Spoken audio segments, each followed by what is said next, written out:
أعوذ بالله من الشيطان الرجيم. بسم الله الرحمن الرحيم. الحمد لله رب العالمين، وصلى الله على محمد وآله الطيبين الطاهرين. اللهم صل على محمد وآله. اللهم أدخل على أهل القبور السرور، اللهم أغني كل فقير، اللهم أشبع كل جائع، اللهم اكسو كل عريان، اللهم اقضي دين كل مدين، اللهم فرج عن كل مكروب، اللهم رد كل غريب، اللهم فك كل أسير، اللهم أصلح كل فاسد من أمور المسلمين، اللهم اشفي كل مريض، اللهم سد فقرنا بغناك، اللهم غير سوء حالنا بحسن حالك، اللهم اقضي عنا الدين وأغننا من الفقر إنك على كل شيء قدير. اللهم اشرح بالقرآن صدري، واستعمل بالقرآن بدني، ونور بالقرآن بصري، وأطلق بالقرآن لساني، وأعني عليه ما أبقيتني، فإنه لا حول ولا قوة إلا بك. يقول الله سبحانه وتعالى: بسم الله الرحمن الرحيم. والليل إذا يغشى، والنهار إذا تجلى، وما خلق الذكر والأنثى إن سعيكم لشتى. صدق الله العلي العظيم. Tuko katika nukta ya mwisho au sehemu ya mwisho ya darasa yetu, ambao katika sehemu hii tulisema tutazungumzia mambo mawili ya kimsingi. Jambo la kwanza, mwanamke, ambao nimeipa unwani mwanamke chuo cha mageuzi, na nukta ya pili katika sehemu hii ni vijana, ambao tumeipa unwani vijana nguvu ya mwamko. Mama au mwanamke ni chuo cha mageuzi. Leo tunataka tumzungumze mwanamke kwa ufupi, wakati hautoshi peke yake siku moja kumzungumza mwanamke. Kesho inshallah tutazungumza vijana na tutahatimisha kabisa darasa yetu. Almar'atu madrasatu taghyir.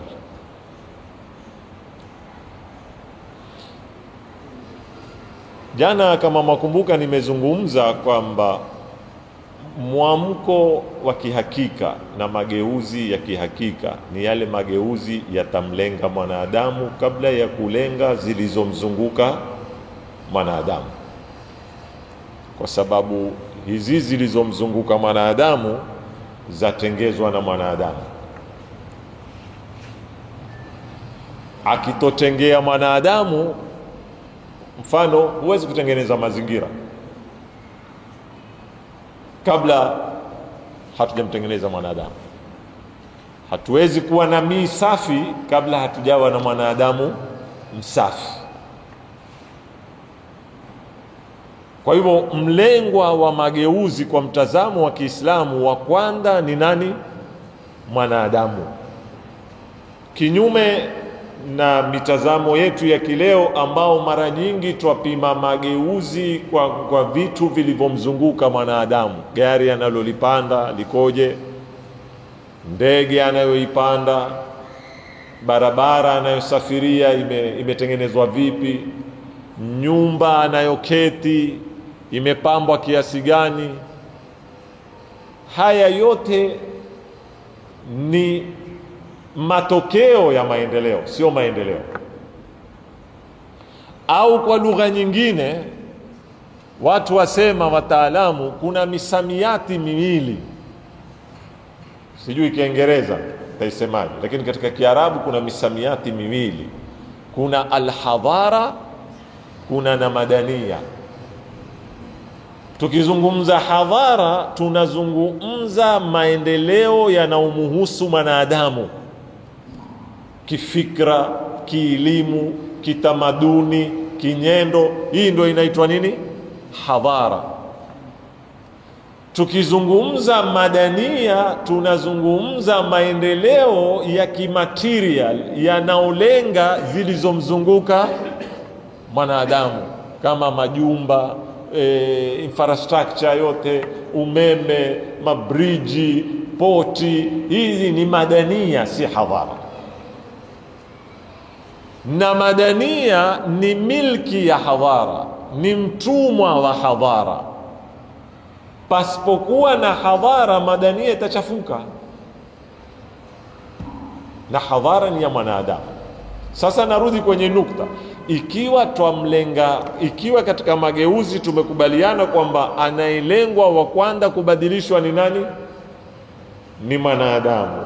Chuo cha kwanza mwanadamu anachopitia ni cha nani?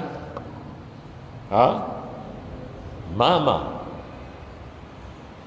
Tukimsoma mwanadamu tangu mimba kutukuliwa mpaka kuzaliwa mpaka akue mpaka awe ni hoyo mwanadamu tunayemtaka sisi, Muislamu amezotimu, mwenye imani, mwenye akhlaqi, mwenye bidii, taja sifa zote. Madrasa ya kwanza anayopitia ni madrasa ya nani? Ya mama. Ndio unwani ya hii topic kaipa almar'atu madrasatu at-taghyir. Mama ndio chuo cha kwanza cha mageuzi, mwanamke ndio chuo cha kwanza cha mageuzi. Takuja kuonesha kwenye Qur'ani influence ya mwanamke ni kubwa sana, kitaka ule ukweli. Japokuwa sisi tumeambiwa ar-rijalu qawwamuna ala nisa, lakini athari ya mwanamke Mwenyezi Mungu amempa hii. Ukinena maneno haya watu wengine kufahamu makosa. Mwenyezi Mungu katika ule uuke wake na zile awatif alizomtia ndani, amempa saitara na uwezo ama nufudh, athari kiasi kikubwa cha kuathiri, sio tu kumwathiri mume. Siangalie tu upande wa mke na mume, mwanamke ana athari kwenye vitu vingi. Hata kati yako wewe na mama, mwenye athari zaidi kwa kijana nani? Ni mama, hususan katika age ya udogoni. Pengine mkifika miaka 20-30 ndio huwa kiasi fulani huja ukatokea mabadiliko. Kwa hivyo ikiwa mwanamke ana athari hii, na ni athari ya kimaumbile, hata wale bila ya kutaka kukikubali ama kukikataa, lakini katika baadhi ya hadithi zinazozungumzwa kwamba Ibilisi alipokwenda peponi kutaka kumwathiri nani? Nabii Allah Adam, alipita mlango wa nani? Wa mwanamke. Kuna baadhi ya riwaya zinazungumza hivyo. Kwa hivyo influence anayo. Suala, tusipigane kuiondosha athari ambayo Mwenyezi Mungu ameiumba, na tangu alipoiumba Mwenyezi Mungu ameiumba kwa malengo. Tupigane kuiwekeza influence ile itumikie jamii.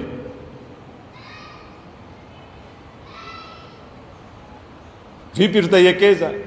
Wakati mwanamke atakapokuwa amepewa nafasi kama mwanamume katika kujengwa kifikra, kielimu na mambo mengine.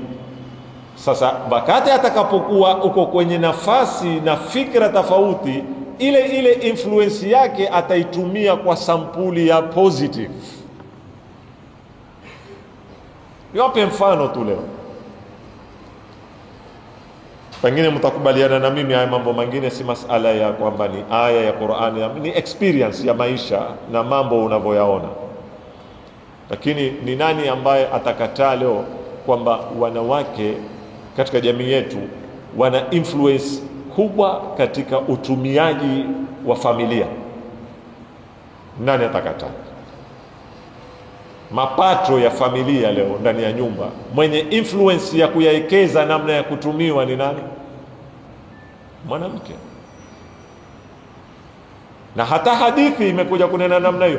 Hadithi ya Mtume alisema kullukum ra'in wa kullukum mas'ulun, ina maneno marefu, sio?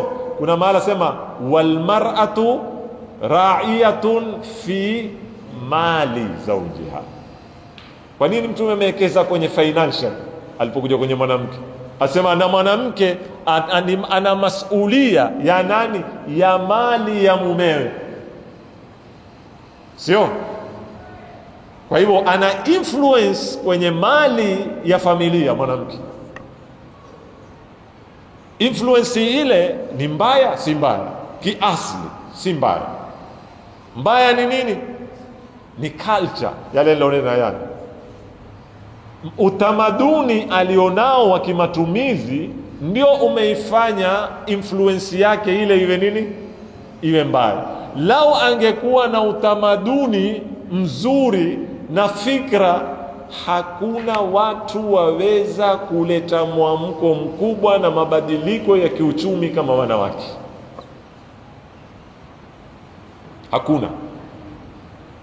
Hakuna kwa maana athari yani. Lau wanawake watakuwa wameingizwa katika harakati za kiuchumi, wana athari kubwa katika kukontroli matumizi ya wapi? Ya majumbani, mpaka kwa kontroli waume zao. Lakini haya yataka kazi ya kutengenezwa mwanamke, kuwatoa kwenye fikra tuloundiwa na wakoloni na wa magharibi, inaitwa mujtamaat istihlakia badala ya kuwa ni mujtamaat muntija, yani jamii za kutumia, si jamii za kuzalisha. Wajua mwanamke katika ile nafaka anaopewa na mumewe, hata kama hafanyi kazi, katika ile nafaka anaopewa na mumewe, akiwa smart, akiwa ajua namna ya kutuma na kujenga uchumi, pale pale aweza kubadilika kuwa ni almar'atul mustahdika kwenda kwenye mar'atun muntija. Baada ya kuwa ni mwanamke mtumizi, akabadilika akawa ni mwanamke mzalishaji. Na tunao mifano ya jamii za upande mwingine, tuwezi kutaja majina ya watu, tawapata wanawake wanateza dauri kubwa katika. Na ukija katika mambo ya israfu, utumiaji ovyo, kupikwa ovyo, mimi siko dhidi ya sadaka. Sadaka ni kitu kizuri, lakini sadaka ilokusudiwa. Umetoa sadaka, umekusudiwa utakutoa sadaka. Kwamba mimi nimepika chakula leo kilo 3, mimi hula, sisi watu wote nyumbani hula kilo 1, hii kilo 2 lengo letu ni kutoa nini? Lakini sisi sadaka nyingine za matokeo, si za kukusudia. Na sababu nini? Hakuna zipimo za kupikwa ndani ya majumba. Hakuna zipimo. Chakula upikwa kikizidi, chakula upikwa kikizidi. Msinifahamu makosa jamani, hizi vitu kama hizi. Leo wanawake ndio hii sasa, leo tufundisha ubakhili hapo. Siko kwenye kufundisha ubakhili. Si masala ukiweza kwenda kwenye nyumba wewe badilika, robo kilo yaweza kupikwa simalizwe, kupikwa kilo mzima. Kwa nini kupikwa kilo mzima? Kwa sababu bandali ya mtei iko. Hususa sasa ukija ukipambana hizi mila za ration. Angalau zamani ulikuwa ukimpa shilingi 50 akaenda kinunua sukari shilingi, mayani peni 2, sio? Umesahau zamani? Akinunua kikia kile cha kupikwa yeo. Leo tumekuja wengi kwa sababu zamani walikuwa ni watu hasiwa mishahara. Leo watu wengi watu wa mishahara, sio? So ukiushika ule mshahara wako utapanga hii ni stoki mtee ni. Sasa utakuta kuna samu ya israf, hata kama haijafika kwenye kiwango cha kupata madhambi, lakini imefika kwenye kiwango cha kuzorotesha uchumi wetu bila kuutambua. Kidogo kidogo tu wewe waona kila siku robo kilo imetupwa, robo kilo imetupwa, wafikisha mambo ya kawaida yale. Na zitu kama hizi za kuteza dauri ni nani? Ni mwanamke ndani ya nyumba. Aweza kuleta mabadiliko ya budget katika nyumba, mabadiliko ya akiba katika nyumba, na anao influence hiyo kwa mumewe, kwa wanawe. Lakini ni ile influence ataitumia namna gani? Ataitumia kwa competition. Kwa mathalan leo mwanamke ameolewa, pengine wamestruggle na mumewe, hana kazi mzuri. Leo ule mwanamke amepata kazi kwenye county. Tupige mifano practical. Amepata kazi kwenye county, na pengine alikuwa kwenye position akilipwa shilingi 15,000, 18. Leo amekuja mahala yu alipwa sasa hisabu za nini? Za laki. Sasa kutoka kwenye mshahara wa 20,000 kwenda kwenye mshahara wa laki, hujabadilisha maisha yako, umebadilisha matumizi yako. Kuna tofauti baina ya kubadilisha maisha yako na kubadilisha matumizi yako. Wengi tubadilisha matumizi, hatubadilishi maisha. Sasa 20,000 ilikuwa tukinunua kitoweo robo kilo, ngeleona. Sasa kwa sababu tuwapata laki, tutanunua kitoweo ngapi? Si kimoja tena. Sasa tutapeka nyama na samaki na nini. Hayo ndo mabadiliko. After 2 years, 3 years umeachieve nini katika maisha yako zaidi ya kuachieve kwamba umekula sana? TV iliyokuwa nyumbani ilikuwa ni ya nchi ngapi? 20. Leo nimepeka ya nchi ngapi? 50. Umeongeza bili wewe. Umeongeza matumizi, ukubadilisha kitu kwenye maisha yako. Kifiriji kilikuwa kwa nyumbani, ima kilikuwa hakuna kabisa, ilikuwa ukipeka kwa jirani kukitokea dharura, ama kilikuweko ni kile kifiriji cha futi 2. Sasa umekwenda kununua dude la kisawa sawa. Yani na bili ilikuwa ni shilingi 1000, sasa bili imekuwa shilingi ngapi? Umeachieve nini katika maisha yako? Bana. Na mara nyingi utapata mambo kama haya, influence yatoka kwa nani? Wanawake watanisamehe leo, sawa? Wanao influence, lakini wao waweza kumwambia mumeo, angalia, sisi kabla hatujanunua firiji, kabla hatujanunua TV, sisi hii nyumba tukezieo ya kukodisha. Sawa? Hii kazi haitakuwa milele. Kuna siku yaweza kuwa uko nayo na kuna siku yaweza kuwa haiko nayo. Sisi tulikuwa tukipata 20 tukiweza kumanage na hatukufa kwa ndani. Sasa wewe umepata laki, basi hata kama tutabadilisha tuzifanye 40 tuzitumie, hizi 60 tuangalie yambo tuzue. Na hii ndio maana ya partnership katika maisha. Hizi 60 tuangalie yambo, hata kama ni kutukua tuangalie kijiwanda, hata kama ni cha kukodisha, tujenge kijumba cha nini? Cha uongo, ili baada ya miaka 3 4 tuweza kunena tumebadilika nini. Tulikuwa tukiketi nyumba ya kupangisha, sasa tuketi nyumba yetu. Zile senti ambazo alikuwa tukitoa kulipa kodi, senti zile leo tumefanya nini? Tumezikata kwenye matumizi.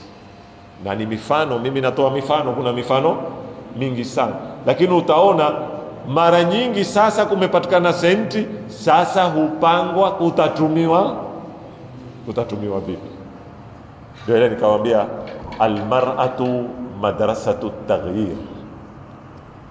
Na moja katika sehemu katika jamii yetu tuko nyuma, hatujamuhusisha mwanamke ipasavyo. Hatujamuhusisha. Ingawa leo kumekuja hizi NGOs ambazo si kwa maslaha yetu, zimezokuja kuwahamasisha wanawake wetu, wameinuka. Sitaki kumtuhumu mtu, wamejaribu, lakini ajenda zao wale ni nyingine. Sisi binafsi hatujamuhusisha mwanamke. Imekuja harakati za feminism ambao ndani zina mushkili, za vunda maadili ya familia, maadili ya ndoa. Kumekuja harakati za jenda, ndani zina kasumba, kama juzi tukiambiwa hapa, hizi sijui haki za binadamu, hizi zote ndani huwa zina kasumba. Lakini ndani ya Uislamu bado hatujamuamsha mwanamke, na baadhi ya mila na dasturi na kutouelewa sawa Uislamu. Tutaona leo mfano darasa kama hizi ambazo zatolewa si hapa tu. Leo kuna misikiti karibu 6-7 ndani ya Lamu, mashekhe mbalimbali watoa darasa, na kila mmoja aeleza mambo yake muhimu ambayo yana mchango katika kujenga umma. Participation ya mwanamke iko wapi?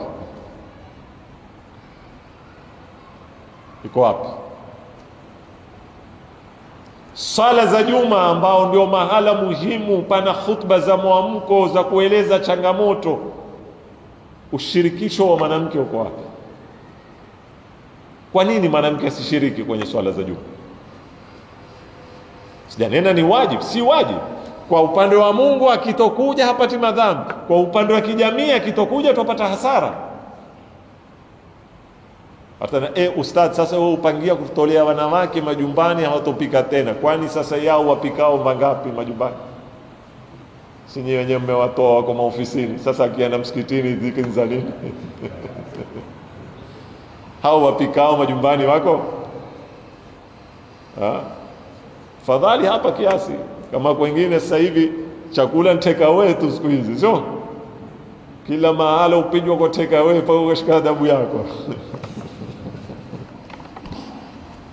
Sasa utaona kisha swala yote ya Juma kutoka ikianza khutba mpaka kuswaliwe ni dakika ngapi? Dakika 45, dakika 50 kizidi, sio? Si masala waikuguria. Na si lazima wae wote, kwani wanaume henda wote Juma. Lakini tukaweza tu kupata at least 30%, at least 20%. Tuwate wazee wale kwa majumbani kuwatoa saa 6 za mchana waipaka watu wazima, tuwawate wenye majukumu, wanazijana watoto, hawana watumishi ndani ya nyumba, tuwawate. Basi hatuna vijana mabanati miaka 20, 21 hawayaolewa, hawayawana majukumu, ambao wale ndio watu wa kuanza kuundwa, waje wapokee fikra, waje waone changamoto zilizoko kwenye maisha. Na mimi nimetoa mfano tu kama sala ya Juma, si sala ya Juma peke yake, katika kila mambo. Mfano kama leo Juma la mwisho, Qudsi Day, mwanamke tunamhusisha vipi katika masala haya ya kilimwengu? Na Qur'ani imetuambia hamwezi kutembea mmoja. Yoyote anayefikiria kwamba mwanamke ameitwa kuolewa na kuzaa na kupika nyumbani, hizo ni fikra kinyume na Uislamu. Mwanamke ameletwa kwa lengo kama ulivyoletwa wewe. Kama wewe una ajenda yako umeletwa nayo hapa duniani, na mwanamke ana ajenda yake. Masala ya kuoana ni makubaliano nyinyi wawili, mkisha kuingia kwenye ndoa kuna haki zenu, kuna nini, masala mbali. Lakini ajenda kama yako ukioa haibadiliki, ajenda yako na yake haibadiliki akiolewa. Na angalia aya zote za Qur'ani zilizokuwa zikizungumza asili ya kuumbwa mwanadamu na malengo ya kuitwa mwanadamu, zimezungumza mwanamume na mwanamke. Hakuna mahali yamezungumza mwanamke. Akiumbwa mwanadamu pale pale, wa khalaqa minha, alipoambiwa kaketi peponi Adam, aliambiwa uskun anta, ama peke yako anta, lazima alitoana nani? Kwa hiyo Mwenyezi Mungu alipowaambia malaika inni ja'ilun fil ardi khalifa, alikuwa amkusudia mwanamume ama mwanamke? Both. Kwa hivyo kama wewe ni khalifa na mwanamke ni nani? Kama ukhalifa katika hii ardhi umekupa majukumu wewe, na ukhalifa katika hii ardhi umempa majukumu nani?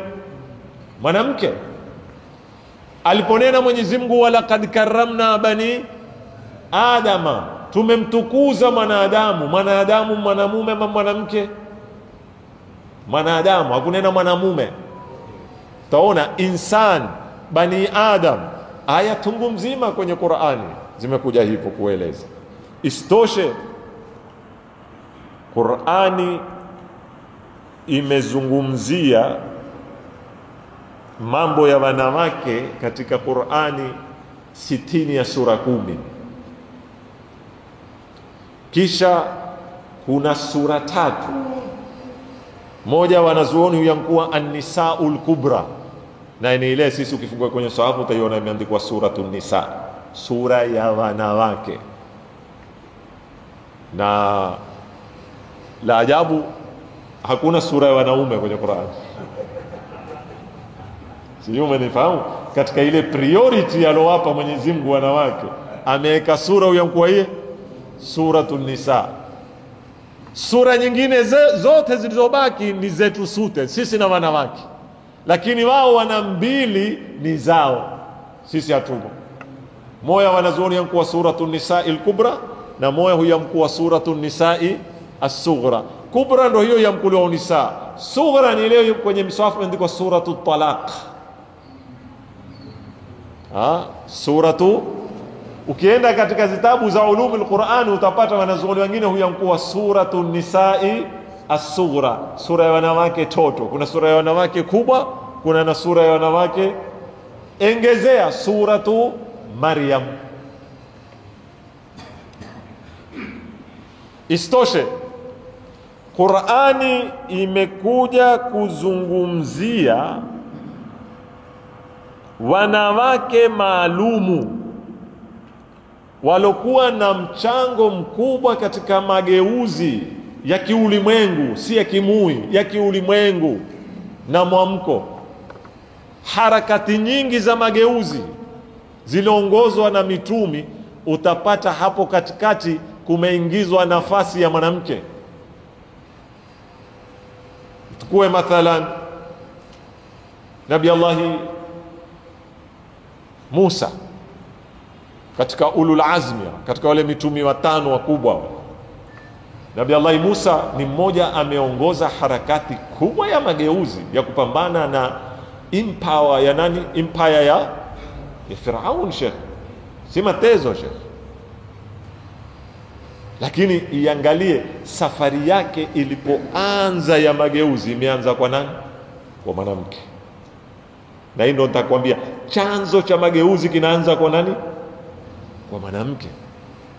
Firauni mayua nyinyi tarehe yake, amejenga empire yake, udhalimu, unyanyasaji, ala fil ardi wajaala ahlaha shia, amepaa katika ardhi, amewagawanya, ile divide and rule ndio hiyo, wajaala ahlaha shia. Kwataka kuanza harakati za mwamko na mageuzi, kuiangusha ile dhulma. Yaanza wapi? Wa auhaina ila ummi Musa. Kwa Qur'ani haraka yaanza hapo. Wa auhaina, wahi katika moja maana tobani. Mamake Musa hakuwa mtumi, wala si kila apekewa wahi ni nani? Ni mtumi. Hata tungu upekewa wahi. Katika baadhi ya aya auhaina ila nahli, sio nyuki, sorry. Wa auhaina, imeanza story ya mageuzi, imeanza kwa mama, mwanamke mama. Mwanamke huyu ndiye atamzaa kijana, kijana huyu ndio ataleta mageuzi. Kwa hivyo mageuzi yataanza kwa nani? Mama. Wa auhaina ila ummi Musa, amemzaa mwane, tukamwambia mama, wewe umetuzalia kijana anaistahiki kwa bidii yako, kwa wema wako, kwa sababu wewe ni mwema, umetoa mtoto huyu mtoto ndo atakuja kuangusha utawala wa Firaun. Sasa nifanyeje ya Allah? Na mimi nataka kuparticipate. Na huyu kijana kukua, akibaki kwenye nyumba yako hatakuwa, kwa sababu Firauni ashatoa oda kuuawe kila kijana wa kiume. ili asiuawe tunataka tumpeke kule kule nyumbani kwake, wamuye wao. Kuna zaidi watakao kumlinda sasa zaidi ya wao. Kisanduku kitatukuliwa na mai, kikenda kikaokotwa na mkewe Firauni, na kwa sababu ana ngoa ya mwana hazai, alipomwokota ule kijana akaona kama ametewa tunu na nani, na mbingu, na hayui mapinduzi yameletwa ndani ya nyumba. Mwanamke bado, angalia mama maskini huku ana raha, mwana ni mwana, mpaka amekosa subra, karibu mohutawa, yani mohuzitoa sasa siri, amtakamani. Mwenyezi Mungu amwambia tulia, umesacrifice na sisi tumetambua na tutakuregeshea. Kariaina vipi? Ametafutiwa mwenye kumnyonyesha kijana hoyo muimzima, kila titi apoalo halitaki, hulia tu, hulia. Na sasa shafanywa mwana wa mfalume, ule mama ashampenda ule kijana, lazima aridhishwe na Firauni sasa atakacho. Lao atanena nitaka kuletewa mtu kutoka China nsondeshe taetwa. Ndio kukapekwa habari kuna mwanamke mmoja, hala mjaribuni, kumbe mamake akipewa bubu la mamake amefanya nini? Amelikubali. Ikabidi sasa awe humtukua kwa kufanya nini? Ndio Mwenyezi Mungu kusema tukakuregeshea litaqirra aina, ili upate kutulia roho yako. Mwanamke bado kule ndani ya nyumba ya Firauni, ili Musa akuwe aweze kuleta mabadiliko, alisimama mke wa Firauni. Ndio nikamwambia katika wanawake wema, mmoja ni mke wake nani, akaplay role yake, ataktuluna rajulan an yakula rabbiya, yeye akaplay role yake kuhami. Mwanamke aweza kuprotect, akahami mageuzi na mapinduzi ambayo yatakuja kufanywa na Nabii Allahi Musa, na kiswa kirefu, lakini nataka mkione. Kwa hivyo mageuzi yote mpaka kuangamizwa Firauni, mpaka kukombolewa Bani Israila na Masri na nini, yote yalianza kwa nani? Wa auhaina ila ummi Musa, mamake Musa. Haya ndoko Nabii Allah Isa katika ulul azmi, pia katika mitume wangapi? 5 bora. Ikianda imeanda vipi? Wadhkur fil kitabi Maryam. Na hata kabla ya Maryam mamake Maryam. Nabii Isa antengenezwa kwa nyanya, hakuanza kwa mama. Genes zinavyokuwa na athari takamuzione. Ule mamake Maryam akiitwa na lake limenito Imraatu Imran, sio? Qur'ani imemuita Imraatu Imran.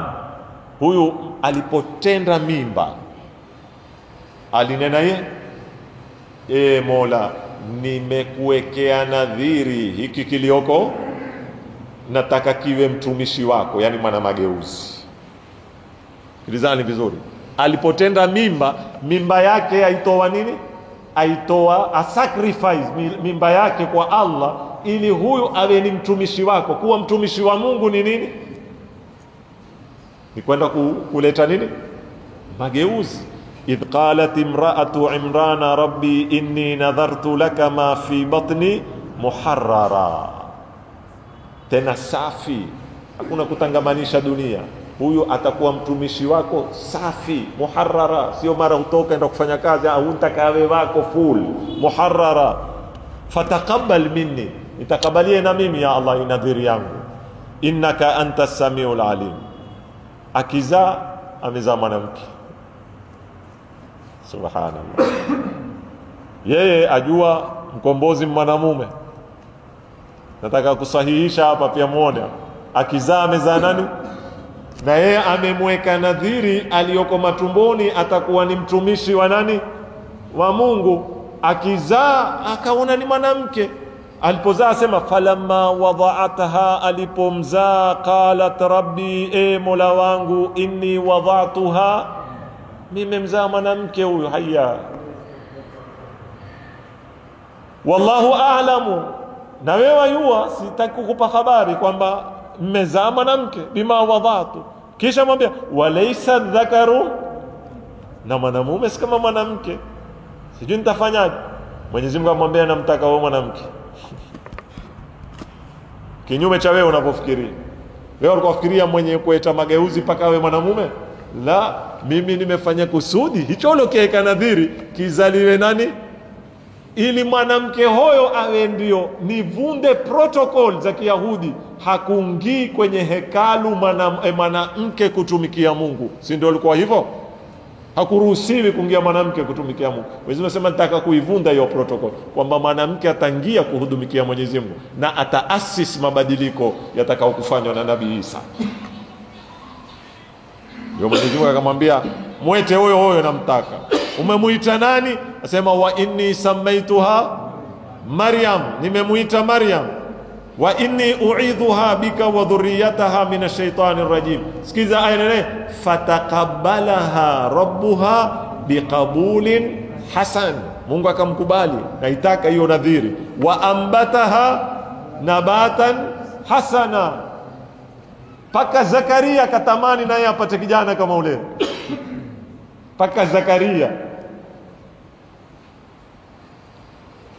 wani mjombake, sio Zakaria, Maryam mjombake, sio ni khali yake. Ni alipokuwa akenda kule kwenye hekalu, so Maryam alitiwa kwenye hekalu, kazi yake ni kumhudumikia Mungu, haruhusiwi kutoka. Sasa wakati wa chakula hubidi apekewe chakula. Zakaria alikuwa ndo akenda kumpekea chakula, akienda akiingia kwenye ile sehemu yake ambao wanaishi Maryam al-Adhara, mtakatifu, amesitwa, analindwa kijana wa kike ndani ya hekalu, akienda akidirika chakula. Kullama dakhala alaiha Zakaria, sio karutombea, wajada indaha qala anna laki hadha ya Maryam. Kenda kiona kikapu matunda, apple manini, akishtuka Zakaria akimwambia Maryam anna laki, yatoka wapi? Hakungii mtu kusipokuwa mimi. Maryam akamwambia yatoka kwa Mwenyezi Mungu, Mungu mwenyewe, kwa sababu mimi nimeweka nadhiri, niko hapa kumtumikia yeye, na yeye waniletea chakula changu, waniletea chakula changu. Anna laki hadha. Kullama dakhala alaiha Zakaria almihraba wajada indaha rizqa qala ya Maryamu anna laki hadha qalat huwa min indillah inna Allaha yarzuqu man yasha'u bighairi hisab. Ndio pale hunalika, sikiliza Qur'ani, hunalika, hapo wapi? Yani Zakaria alipoingia kwa Maryam akakuta Maryam huetewa chakula na Mungu, kwa hivyo si kijana wa kawaida. Hapo na yeye alitamani kuwa na kijana kama Maryam. Ndio hunalika daa Zakaria. Hapo na Zakaria alinua Mungu. Na hii nataka kuambia, kutamani mwana kama mawendani wako si uhasidi. Kuna hizi fikra watu kwambia fulani ana vijana mashallah wazuri, Mungu anipe na mimi kama wane, watauhasidi. Si uhasidi huo. Uhasidi si kutamani alichonacho mtu, waila hakuna competition. Uhasidi ni kutamani alichonacho kimuondokee hata kama hukupata wewe. Sijui tumeelewana vizuri sana. Lakini mimi nimeona mwendani wangu ana wana na mimi nikatamani, sijawa hasidi. Mwendani wangu ana mali na mimi nimetamani, sijawa hasidi. Mwendani wangu ana gari na mimi nikatamani, sijawa hasidi. Hasidi ni kutamani neema za mwendani wako ziondoke, si wewe kupata neema kama alivyopata. Waila Zakaria siku hiyo alikuwa ankuliwe nani? Siwezi kunena neno hilo, ni mtume wa Mwenyezi Mungu Subhanahu wa Ta'ala. Sio hunalika da Zakaria akamwambia Mwenyezi Mungu, na mimi nipanami kijana, sio yarithuni. Huyo Maryam, tusitoke kwenye mada, katika wanawake walozungumzwa katika Qur'ani ambao walikuwa na dauri katika kubadilisha miondoko ya muamko. Mimi sitaji wanawake wa kawaida, nataja wanawake walikuwa na influence. Kuonesha mamake Musa, nimekuonesha Asia binti Muzahim, mke wa Firaun, na kuonesha mraatu Imran, mpaka akamzaa Maryam ndo akaja akamzaa nani? Nabii Isa. Wafikisha matezo Nabii Isa na mageuzi aliyoleta duniani na mwamko alioleta duniani ulichangiwa na nani? Na mama na mwanamke. Mtukue mfano wa mwisho, na mifano ni mingi. Malikatu Saba, Suleiman, Balqis. Pale Suleimani alipokuwa ana ile paredi, sio? Kwa kuna time wakipiga paredi wale wanajeshi wote, akiwakagua. Na paredi upigwa mpaka ya wanyama, wale wanyama wote ambao wako chini ya amri yake upiga paredi. Siku hiyo Nabii Allah Suleiman ameamka, ukagua, mara akuta kuna upungufu. Mali la aral hudhuda, mbona leo huyu hudhudi simuoni? Sio? Amekwenda wapi? Nitamtinda ama nitamuadhibu ama ataniambia kwa nini hakuya leo? Hudhudi huyo, na hudhudi ndio alikuwa mato ya Nabii Allah Suleiman, yani ndio zombo za habari zake na za upelelezi. Alikiruka akenda masafa ya maelfu ya kilomita, akirudi akimpa habari ameona nini kule, ameona nini. Siku hiyo sasa amekwenda mpaka amesikilia Yaman. Nabii Allah Suleiman alikuwa huko Falastini, sio? Yani wazungumza masafa ya kilomita 1000. Aliporudi amwambia watoka wapi? Ndio akamwambia ngoja. Maana yake alikuwa punishment, ngoja. Amwambia Nabii Suleiman, ala ngoja nene mwanzo. Unataka kunena nini? Amwambia mimi natoka sehemu huko, nimeona mambo ya ajabu sana. Mambo gani? Inni wajadtu imra'atan tamlikuhum wa utiyat min kulli shay'in wa laha arshun 'azim. Mimi ngoja kupata umma umetawaliwa na mwanamke. Umma umetawaliwa na nani? Yani ndio mfalme na ana kila kitu, yani utawala wa kisawa sawa, si wazitotoroni.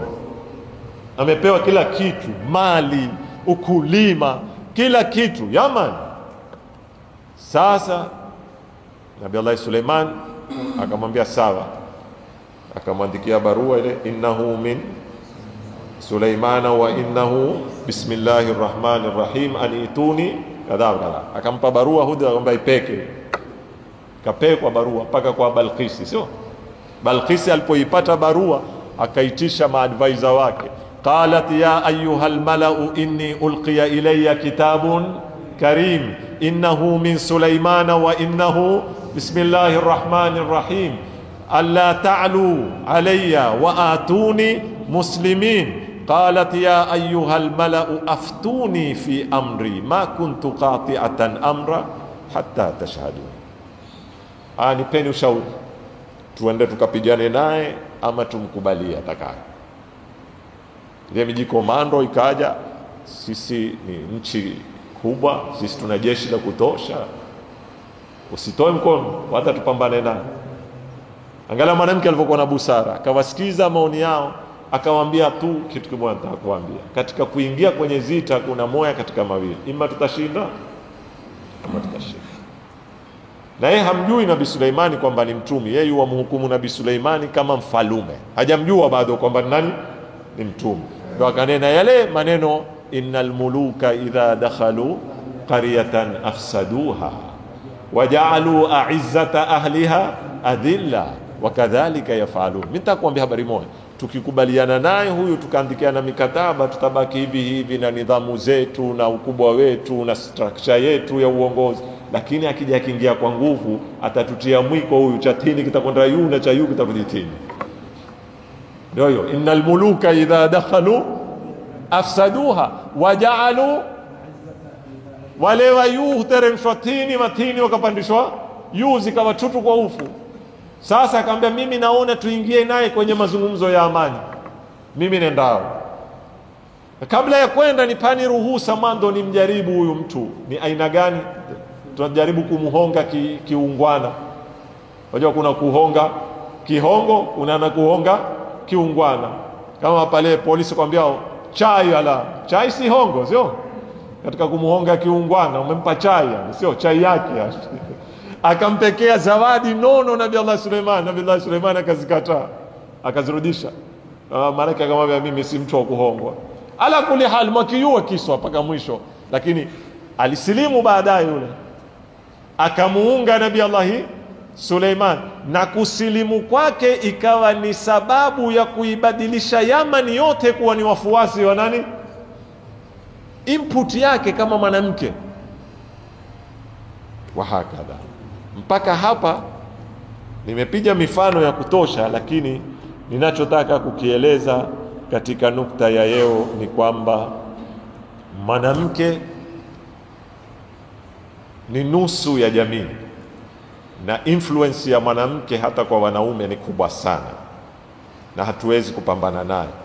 Lakini wakati akiwa ameelimishwa, amejengeka, aweza kuitumia influence yake kwa mumewe, kwa wane, kwa nini, ikawa ni mchango mkubwa wa kuleta mwamko na mageuzi. Na ndio Ahmad Shauqi Bek, mmoja katika washairi wakubwa huyu wa karni ya 20, akatoa yale mashairi yake maarufu akinena, al-ummu madrasatun in a'dadtaha a'dadta sha'ban tayyib al-a'raqi. Mama ni madrasa, ni chuo kamili. Ukijua kumwandaa mama, waweza kuunda taifa lenye mizizi bora. Na nalifasiri shairi neno kwa neno. Al-ummu madrasatun, mama ni nani? Ni madrasa. In a'dadtaha, ukimwandaa, a'dadta sha'ban, umeandaa taifa, tayyibal a'raqi, lenye mizizi mizuri. Yani chanzo ni huku chini kwenye mizizi, sio? Ikiwa huku mizizi imeshika vizuri, juu mti na wende namna utakao kwenda hautingishiki. Mama, mke, mwanamke ni binti, mwanamke ni mke, mwanamke ni mama, mwanamke ni nyanya, mwanamke ni shangazi, ni khalati, ni dori kubwa la mwanamke. Lakini asisahau wadhifa wake aliopewa na Mwenyezi Mungu. Kama mwanamume akishiriki kwenye mageuzi, asisahau wadhifa wake kama mwanamume. Na ndio utaiona sura niloifungua, nataka kuifunga nayo leo niwape. Mwenyezi Mungu ametupa dalili fupi, rahisi, wazi katika mizozo iliyoko duniani kuhusu mwanamume na mwanamke. Ametuambiaje? Walaili wanahari, ameapa na mtana na nini? Na usiku. Nataka kukuuliza, mtana na usiku ni wakati ama si wakati? Mtana ni wakati ama si wakati? Na usiku ni wakati ama si wakati? Kwa hivyo zote mbili zarudi kwenye nini? Wakati. Lakini mtana ni usiku na usiku ni mtana.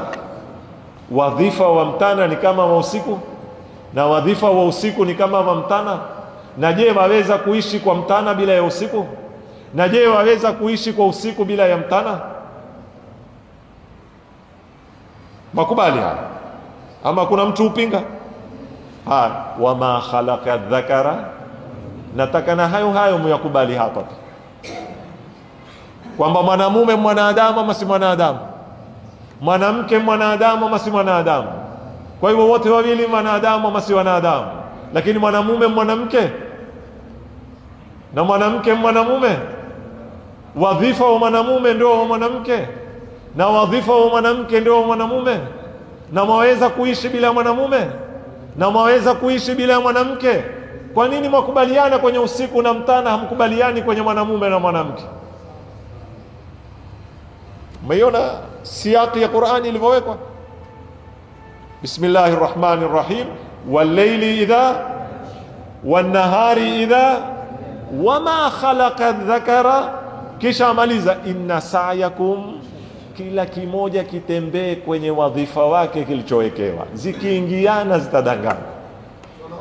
Bas Mwenyezi Mungu Subhanahu wa Ta'ala atatujalia min alladhina yastami'una alqawla fayattabi'una ahsana, walhamdulillahi rabbil alamin. Inshallah kesho tuhatimisha darsa, na pia nitagusia kama hivi kwa haraka kama leo kuhusu shabab, vijana katika mwamko, na baadaye huwa tuna khitma fupi kesho ya kuwapekea wazee na wote wanaotuhusu.